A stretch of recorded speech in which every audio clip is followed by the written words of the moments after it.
aja. Menurut laporan cuaca tadi, suhu malam ini negatif 2 derajat Celcius.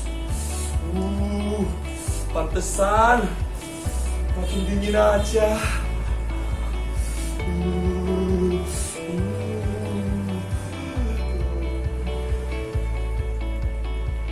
Wah, hari ini rasanya panas banget ya.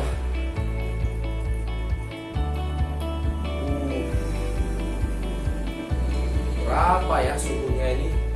Oh, rasanya hari ini agak beda. Makin panas saja. Kita cek dulu ya suhunya.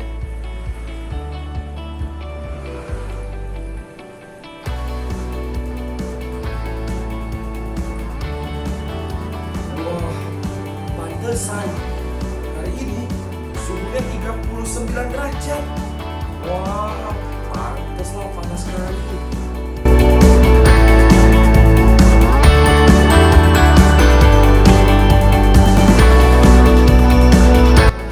Halo guys, ya kita berjumpa dalam video pembelajaran matematika bersama Fakur.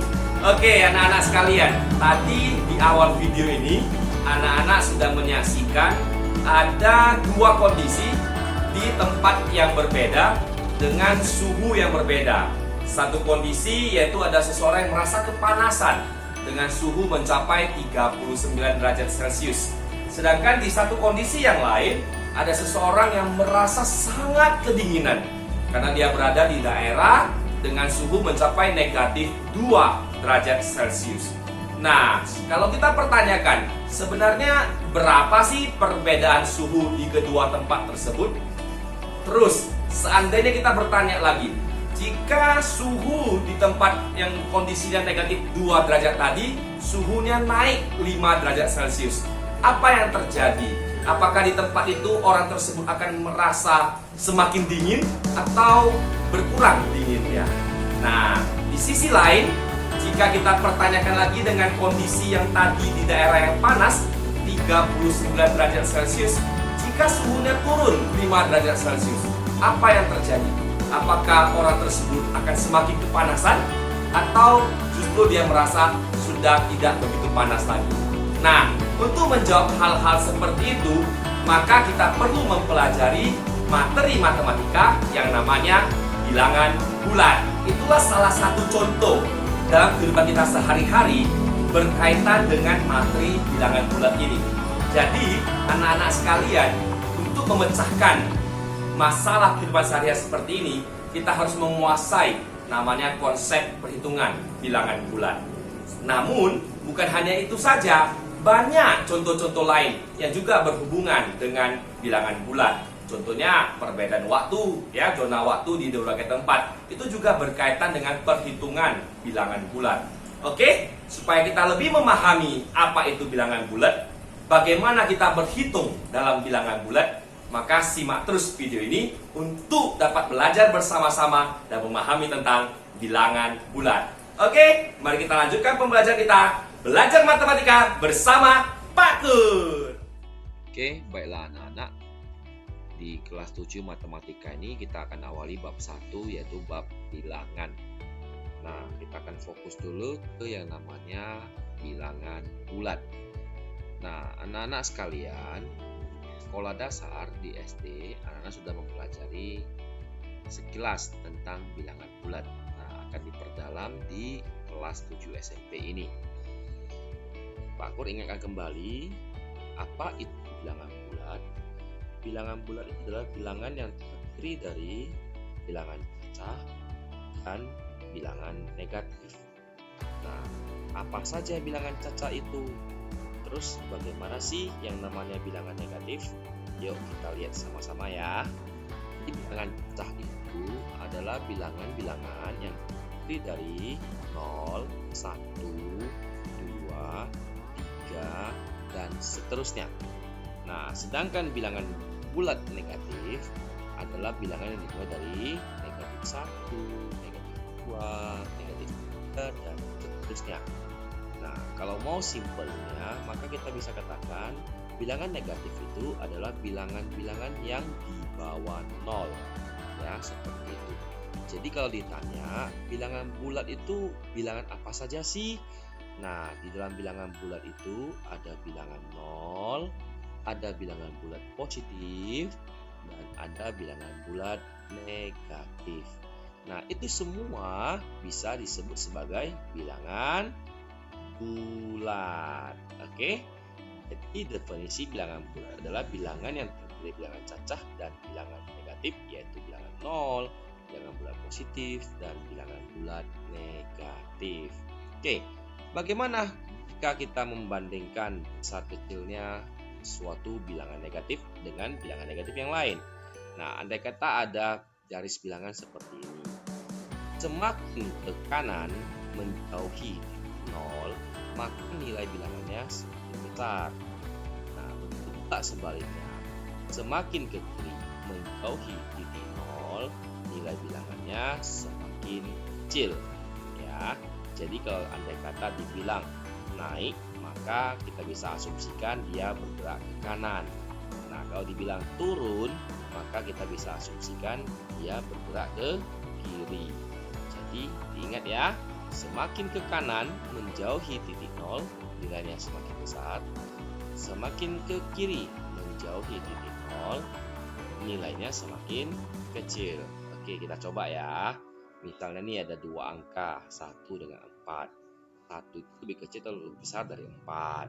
Oke, adik-adik, anak-anak sekalian, masih ingat kan tanda lebih kecil dan tanda lebih besar? Oke, 1 itu lebih kecil dari 4. Oke, bagaimana kalau kita bandingkan dua bilangan yang lain lagi? 3 dengan negatif 1. 3 ini lebih besar atau lebih kecil dari negatif 1? Nah, kita lihat di garis bilangan. Angka-angka yang di sebelah kanan dari titik 0, nilainya pasti lebih besar dari angka-angka yang di sebelah kiri dari titik 0. Ya, seperti itu. Jadi, kalau kita ditanya 3 lebih besar atau lebih kecil dari 1, pasti jawabannya adalah lebih besar. Oke ya. Nah, kita coba bandingkan lagi. Bagaimana dengan negatif 2 terhadap negatif 5? Negatif 2 ini apakah lebih besar atau lebih kecil dari negatif 5? Nah, kita lihat. Negatif 2 di garis bilangan terletak di sebelah kanan dari negatif 5. Tadi Pak Kur bilang angka-angka yang semakin ke kiri menjauhi titik 0 nilainya semakin kecil.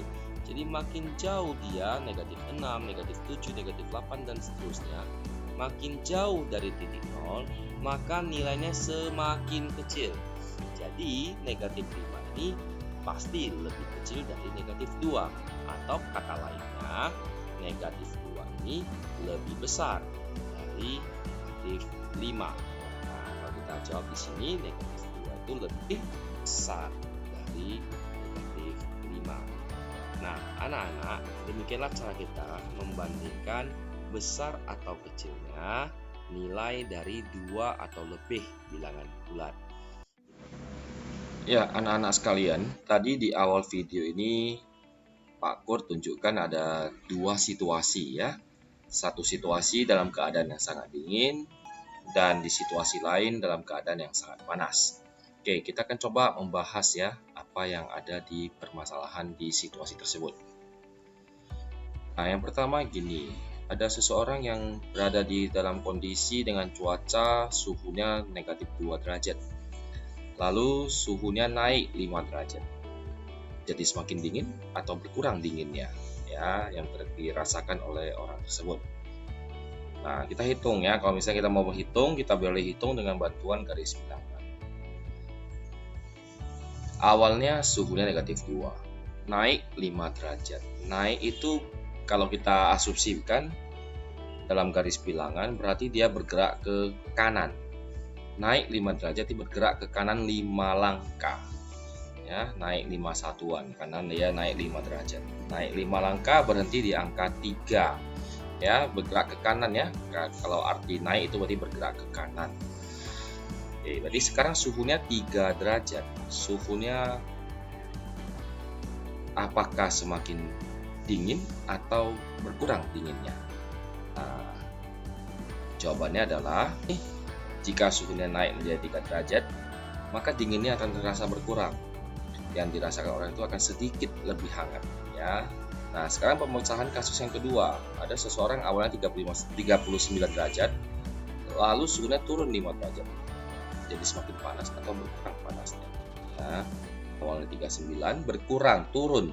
Turun itu berarti dia bergeser ke kiri 5 satuan. Kenapa 5 satuan? Karena 5 derajat, ya. Nah, berhenti di angka 34. Jadi, jika suhunya turun jadi 34, maka panasnya akan terasa berkurang, ya, jadi lebih sejuk, ya. Seperti itu, ya. Jadi anak-anak, kalau suhunya naik berarti akan terasa semakin panas. Kalau suhunya turun, maka berkurang panasnya atau akan terasa lebih dingin. Begitu ya, kira-kira. Oke, itu untuk pemecahan kasus di awal video tadi. Terima kasih. Oke anak-anak, demikianlah penjelasan Pak Kur tentang materi bilangan bulat. Tadi kita sudah belajar tentang apa itu bilangan bulat, bagaimana meletakkan bilangan-bilangan bulat dalam sebuah garis bilangan, dan membandingkan nilai dari 2 atau lebih bilangan bulat. Jadi Pak Kur harapkan anak-anak sekalian bisa memahaminya dengan baik dan dapat menerapkannya dalam kehidupan sehari-hari. Oke, kita akan belajar matematika tentang bilangan bulat lagi, yaitu perhitungan bilangan bulat. Kita akan pelajari di pertemuan kita yang selanjutnya. Jadi, persiapkan dirimu, baca dulu materi ini sebagai persiapan awalmu untuk pertemuan kita yang berikutnya. Oke, sampai jumpa di pembelajaran yang berikutnya. Dadah!